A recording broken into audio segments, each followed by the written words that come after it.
Assalamu alaikum and a very good morning to all the lecturers and anybody else who is listening today. So today I will start presenting what I have come up with for my project 2 for our Studio 5, which is for a car showroom. Without further ado, let's dive deeper into it and see what I have curated for this project. What I have curated today is a car showroom to represent the Proton brand here in our very own Kota Samarahan. Proton is a local automotive company which designs and sells its own cars. And because of that, I intend to do it justice by designing only the best of showrooms to represent this local brand. Because right now, this brand is available in 13 countries and counting.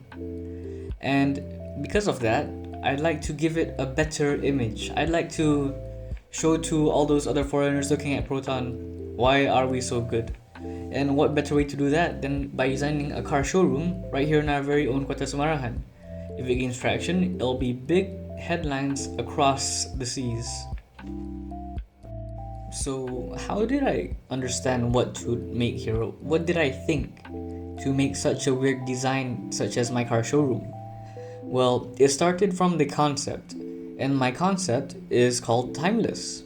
Why is it timeless, you may ask? Well, thinking back to Proton again, it has such a deep rooted history in what makes, in how it represents Malaysia. And because it was founded by our own very own Prime Minister, there's a lot of deep and rich history that could be dug up in there and maybe represented in this car showroom. Who knows? It could actually make it more thematic, make the buyers, make the dealers have more of a patriotic sense to buy the cars rather than not.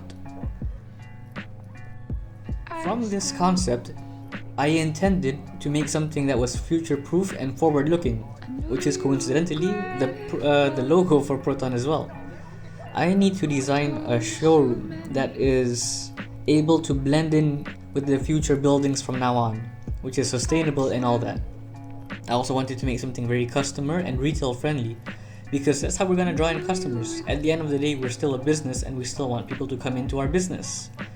And our timeless concept, once again, is so we can have that sense of history and nostalgia that we can maybe hit into our customers. Moving on to our site plan, we can have a better view of what I have designed here today. So as you can see from the road, we had to make the road a bit more expansive so cars could accelerate and decelerate in this lane and come into the driveway with relative ease, which we did. So it's a bit wider, it's around 9 meters wide, the road, which is very easy, and the turning radius for fire trucks, dumpster trucks, and big buses as well. The site is also covered in an abundance of greenery and trees, so why not keep that in there? So we kept a few trees into the site of mine just to add a bit more of that greenery into the design. As you can see from the site elevations, there is a large pylon, large enough because it wants to catch the eye of the people on the road. Because when you're traveling so fast, you need something big to catch your eye, not something small. You're not gonna see it. So we designed it to be really big. And what else is the odd structure on top of the roof?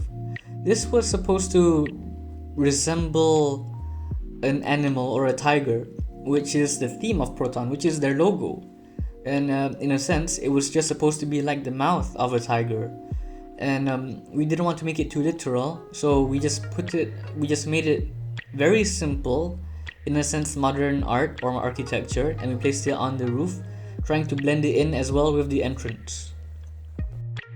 Moving on to our third board of today, we can see that there is a lot of spaces that is required in a car showroom, in which I have covered most, if not all of them. So let's start from the top, and I have highlighted 8 of these spaces so we can look into it with further detail.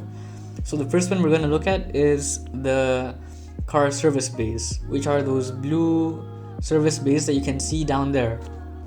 There is a total of 6 service bays here, which is quite enough to handle many of the recipients' cars.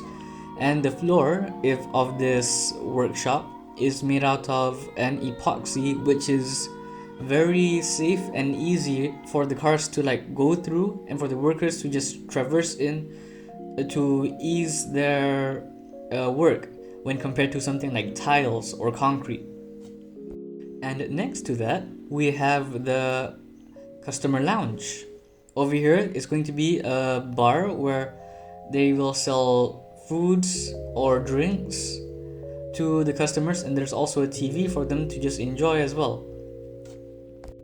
Moving on to the next one, we have the customer reception, which when they come straight into from the entrance, they'll be greeted very delightfully, very friendly by our staff in the front desk. And right behind that desk, we have the negotiation room or the signature corner as well. This is where the clients will meet with the sales advisors and whatnot, so they can discuss about what car they want, should they get this car, all that technical stuff that is required in buying a car.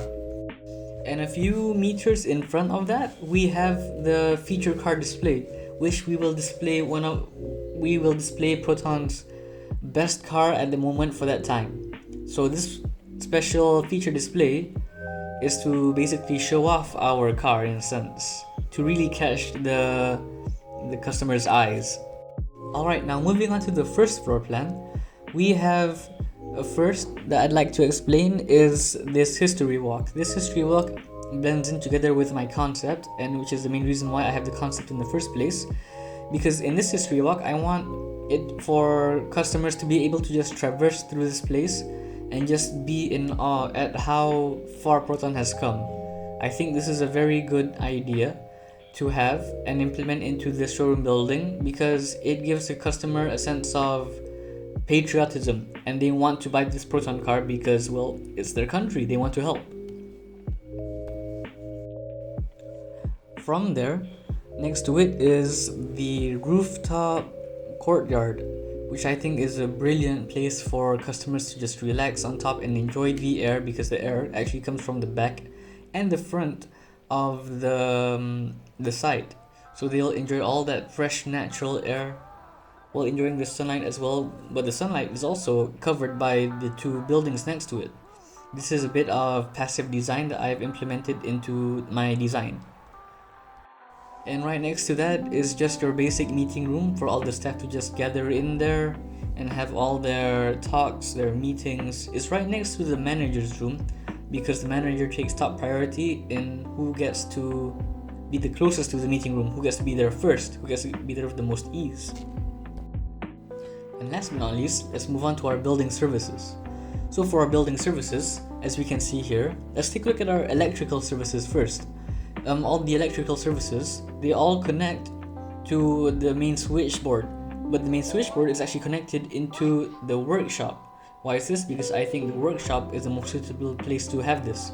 There will be like a specific corner where this main switchboard is placed, very safe and sound, so nothing bad will happen to it, and it cannot be touched by anybody irresponsible, let's say like a kid in the showroom or something.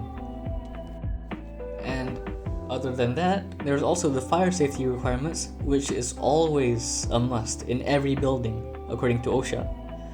And these fire safety requirements, well, it comes with your standard fire extinguisher, fire hose, and that's about it, to be honest. Though there of course is the smoke detection alarm and the fire detection alarm as well installed into this building as well. So in case any fire happens, those will sound off the alarm and people will take action straight away. So with all that being said and done, I hope you enjoyed my presentation, and I hope I have hit all the points it took to get the highest marks I can get. Thank you for listening to my presentation, and I hope you have a very good day.